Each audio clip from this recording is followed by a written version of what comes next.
भक्तों ओम नमः शिवाय, श्री शिवाय नमस्तुभ्यम, जय श्री महाकाल। जी हाँ भक्तों, आप सबको भी पता है कि अगहन मास का ये जो पावन महीना है वो शुरू हो चुका है। तो अगहन मास एक ऐसा महीना है जो भगवान विष्णु को काफ़ी पसंद है और उनमें से भगवान कृष्ण को काफ़ी पसंद है और महादेव का भी प्रिय महीना माना जाता है सावन के बाद। तो आज हम आपको ऐसे 5 नियम बताने वाले हैं जो कि आपको अगहन माह में करने हैं। कैसे करना है, क्या करना है, आपको सारे उपाय मैं आप बताने वाला हूँ। अगर आपकी कोई ऐसी मनोकामना है जो कि पूरी हो ही नहीं रही है, अगर आपके बच्चों का जो है विवाह हो ही नहीं रहा है, 35-40 साल के हो गए हैं, बहुत प्रयास कर लिया लेकिन विवाह नहीं हो रहा, उसका उपाय बताऊंगा। आर्थिक स्थिति अगर खराब है तो इस माह में आप कौन सा उपाय करें कि आपकी जो आर्थिक स्थिति है वो सही हो जाए, कर्जा बहुत बढ़ गया उससे रिलेटेड पूरा। और उसके अलावा भी मैं बताऊंगा कि जो बच्चे आपके अगर शराब धूम्रपान करते हैं तो वो कैसे छुड़ाया जाए। तो ये अगहन का माह बहुत अच्छा माह माना गया है। एक महीने का ये माह जो बताया गया है, ध्यान से उपाय समझिएगा, ध्यान से करिएगा। अगर आपने 5 के 5 उपाय किए हैं तो 100% आपकी जो भी मनोकामना है पूरी होगी और अगहन माह आपके लिए बहुत ही खास माह हो जाएगा। बहुत अच्छे अच्छे उपाय लेके आया हूँ जो कि पूज्य गुरुदेव की ही कथा सुन के और बहुत अच्छे से समझ के आपको बताने का प्रयास करूँगा। तो उपाय अच्छे से पूरा सुनिएगा, अच्छे से उपाय आपको करना है। और देखिए, आपको भी पता है कि 28 नवंबर से लेके 2 दिसंबर तक भगवान की जो हमारी शिव महापुराण कथा है वो पूजनीय पंडित प्रदीप जी मिश्रा कर रहे हैं। शंकर सुमन सुंदर शिव महापुराण कथा जो कि दंड ओवा धाम भिंड मध्य प्रदेश में है। तो उसके भी जितने उपाय निकल के आएंगे, 5 दिवसीय कथा है जो कि 28 नवंबर से 2 दिसंबर तक है।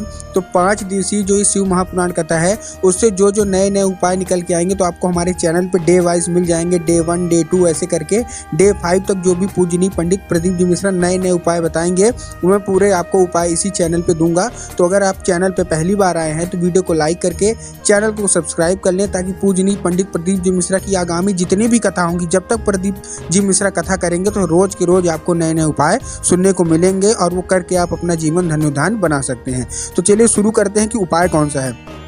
देखिए, आपको भी पता है भगवान भोलेनाथ को शिवलिंग अवश्य रूप से चढ़ती है।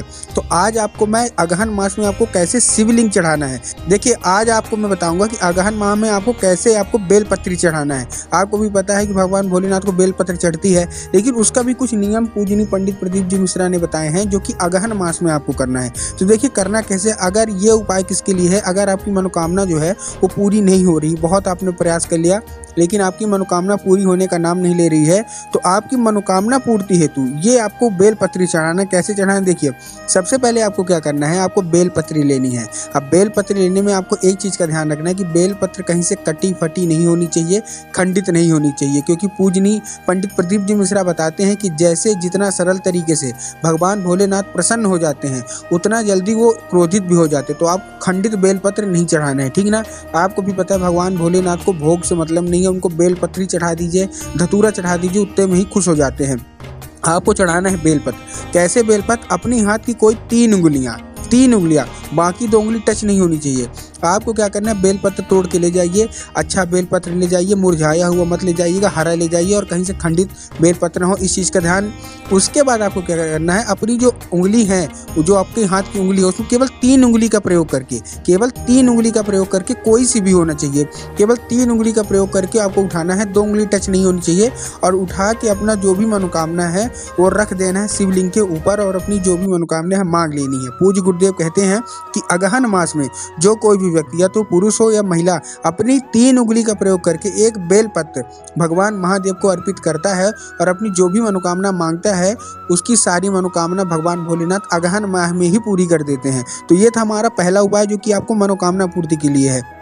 दूसरा उपाय वो उपाय है, मान लीजिए आपके बच्चों का विवाह नहीं हो रहा, बहुत प्रयास कर लिया, उनकी जो उम्र है वो बढ़ती जा रही है, 35 साल 40 साल 45 साल, आप कोशिश तो बहुत कर रहे हैं कि उनका विवाह हो जाए लेकिन हो नहीं पा रहा। तो आप क्या करना है, ये अगहन माह में उनका विवाह हो जाएगा, ऐसा मैं उपाय लेके आया हूँ जो कि मैंने अभी पिछली कथा में उनका सुना है। देखिए क्या करना है, जल अर्पित आपको करना है। किससे करवाना है, जो भी शादीशुदा आपका बेटा है बेटी जिनकी शादी विवाह नहीं हो रहा उनसे जल अर्पित करवाना है। लेकिन कैसे जल अर्पित करवाना है उसका भी ध्यान रखिए।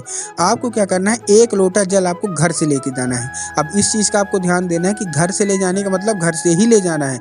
बहुत सारे लोग क्या करते हैं, मंदिर से जाके जल ले लेते हैं, ये आपको गलती नहीं करनी है। आपको अपने घर से 1 लोटा जल, तांबे के लोटे में जल लेके पहुँच जाना है कहाँ, शिव मंदिर। अब जिन भी बच्चों या बच्चियों का विवाह नहीं हो रहा उनसे करवाना है तो आपको 5 जगह जल अर्पित करना है। केवल आपको शिवलिंग पे अर्पित नहीं करना है, आपको कहाँ करना है, आपको 5 जगह ये जल अर्पित करना है। तो चलिए मैं बताता हूँ 5 जगह, ध्यान से समझिएगा। जो पहला है वो माता अशोक सुंदरी में आपको अर्पित करना है। ठीक, सबसे पहले आपको क्या हो जाना है, माता अशोक सुंदरी में आपको अर्पित करना है। उसके बाद आपको क्या करना है, उसके बाद जो भगवान गणेश का जगह है वहाँ आपको अर्पित करना है, ठीक ना। उसके बाद क्या करना है, भगवान कार्तिकेय का जो जगह है वहाँ अर्पित करना है। उसके बाद जो त्रिशूल है वहाँ अर्पित करना है और लास्ट में शिवलिंग पे पूरा का पूरा जल आपको अर्पित कर देना है। पूज्य गुरुदेव कहते हैं कि ऐसा करने से जिस भी व्यक्ति का विवाह नहीं हो रहा, मात्र 2 से 3 महीने में ही उसका जो शादी है वो लग जाएगी और जल्द से जल्द मंगल उसकी शादी होगी, बहुत अच्छी शादी होगी। तो अगहन माह का ये उपाय आप जरूर कर लें। फिर अगर आपकी आर्थिक स्थिति अच्छी नहीं है, आपके ऊपर कर्जा बहुत बढ़ गया है, आप परेशान बहुत हैं, तो उसका उपाय ये है। उसका उपाय आपको क्या करना है, आपको सबसे पहले 1 लोटा जल लेना है। क्या करना है, 1 लोटा जल और उसमें गंगा जल मिला लेना है। ठीक, क्या करना है, आपको 1 लोटा जल लेना है और गंगा जल में मिला लेना है। अब ये आप लेके आपको कहाँ पहुँच जाना है, शिव मंदिर। अब आप शिव मंदिर तो पहुँच गए। अब सबसे पहले आपको क्या करना है, सबसे पहले माता अशोक सुंदरी, पहले तो आपको उत्तर दिशा में खड़े हो जाना है, ठीक ना। सबसे पहले उत्तर दिशा में खड़े होकर सबसे पहले आपको माता अशोक सुंदरी में ये सबसे पहले आपको जल अर्पित करना है।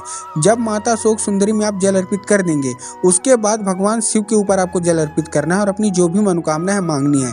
पूज्य गुरुदेव कहते हैं जो कोई भी व्यक्ति ये उपाय करता है, माता अशोक सुंदरी के ऊपर पहले जल चढ़ाता है और जल चढ़ाने के बाद वो क्या करता है, शिवलिंग पे अर्पित करता है, उसकी सारी मनोकामना पूरी होती है।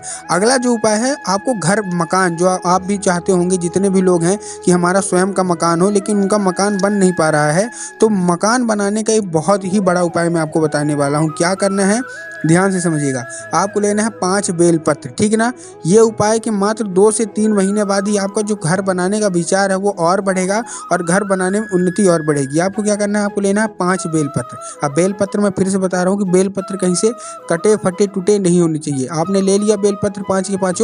अब 5 के 5 बेलपत्र के जो बीच वाली जो वहाँ जो आपकी पत्ती है बेलपत्र की, उसमें आपको लगा देना है पीला चंदन। क्या लगा देना है, पीला चंदन, और बीच वाली पत्ती में लगाइएगा, बाकी कहीं मत लगाइएगा। और आप पीला चंदन के बाद आपको क्या करना है, पहुंच जाना है शिव मंदिर।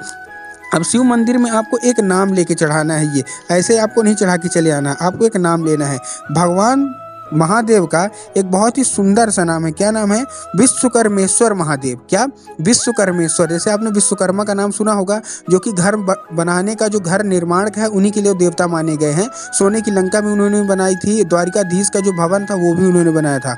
तो आपको 5 बेलपत्र, बीच में पीला चंदन लगा के विश्वकर्मेश्वर महादेव का नाम लेके आपको अर्पित कर देना है शिवलिंग पे और अपनी जो भी मनोकामना वही मांग लेनी है। पूज्य गुरुदेव कहते हैं कि मात्र 1 साल के अंदर जो भी व्यक्ति उपाय करता है उसका घर मकान बनके तैयार हो जाता है। तो आप भी ये उपाय अवश्य रूप से कर लें। उम्मीद करता हूँ उपाय आपको समझ में आया होगा। उपाय अच्छा लगा हो तो कमेंट बॉक्स में हर हर महादेव अवश्य रूप से लिख दें।